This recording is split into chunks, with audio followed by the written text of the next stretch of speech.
Coming up on Levi Trumbull reporting. What it is it's government overreach. That's what it is. You had Commissioner Harvey, or maybe some or all of these Washington County commissioners, maybe their county attorney, filing bogus nonsense cyberbullying and harassment claims with YouTube to take down a story that was 100% true.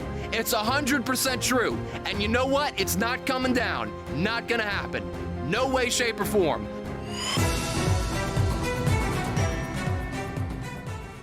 All right, guys, what's happening? Levi Trumbull reporting here, and stay tuned. We have an excellent video coming your way. We have a very big win as it relates to free speech and online censorship. We're going to unpack all of the details here in 1 minute. It's an excellent story, but we have final resolution on a matter that we have been going back and forth with YouTube. But anyway, we're going to unpack all those details here and now. It's a great story, and like I said, a huge win specifically for online censorship and being able to put things out there about the government that are fair and accurate. So here's what's going on. So a few days ago on Tuesday, I believe it was, we put out a video as it relates to a situation in Washington County, Maryland that relates to elected Commissioner Derek Harvey, where he was charged with second-degree assault as it relates to an alleged confrontation, a physical confrontation with Washington County resident Justin Holder. And Justin went down to the commissioner's office. He filed a statement of charges against Derek Harvey, and those charges are now pending. So we did a video about that in Washington County. We interviewed Justin Holder, and we also interviewed candidate for Washington County Commissioner Curtis Ray about this incident. And we took that video, we took the charging documents, and we made a video about it, and we released that on Tuesday. After we released that Tuesday news hit about Commissioner Derek Harvey being charged, subsequently, we came to learn on Wednesday through an email that the video was removed, taken down from YouTube based on a complaint that came through that started out as cyberbullying and harassment, but was ultimately taken down by YouTube's automatic system for a violation, what they believed at the time, the robots believed, was a violation. The ultimate takedown reason was for a violation of releasing somebody's personal information, such as their personal address or personal cell phone number. That was the reason the video got removed. Again, it sort of falls under that category of cyberbullying and harassment, which obviously it was not, but that was the reason for the takedown. In any event, after that, we had hit up YouTube and we said, hey, the address that was listed on these charging documents was actually the address to the Washington County Government Building, which I believe is 100 West Washington Street up there in Hagerstown. That's the government building. That's where they hold the Washington County Commissioners meeting every Tuesday morning. And we had to explain to YouTube that this was not a leak of somebody's personally identifying information.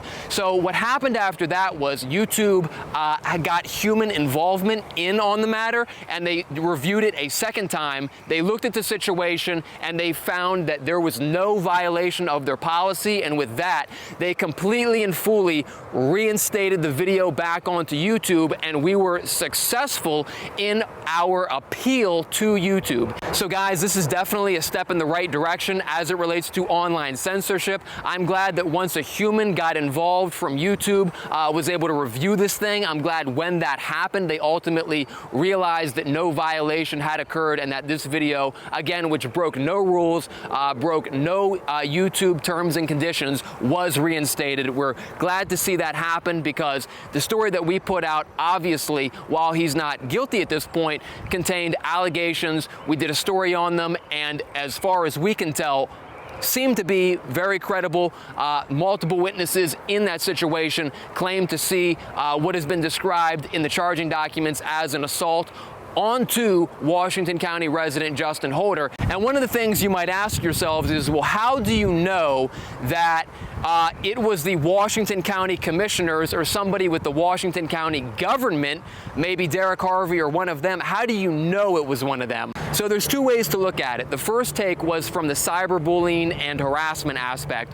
We knew that no reasonable outside person who watched that story would construe that story as something that is harassing or bullying of any person. It was factual allegations based on a charging document that was filed with the Washington County District Court, and we interviewed the parties involved. That's what it was, and nobody could interpret that as bullying or harassment. There's no way. Only somebody who's being extremely petty, like and we know that they are up there in Washington County government, would try to claim cyberbullying and harassment. So that's one of the ways you can sort of know right off the bat where this whole complaint was coming from. And as it relates to the whole topic of having someone's personally identifiable information being released and having that be a violation of YouTube's guidelines, you know that has to come from Washington County government and likely Derek Harvey in this matter, because the only substantial, I'd say, complaining party to a claim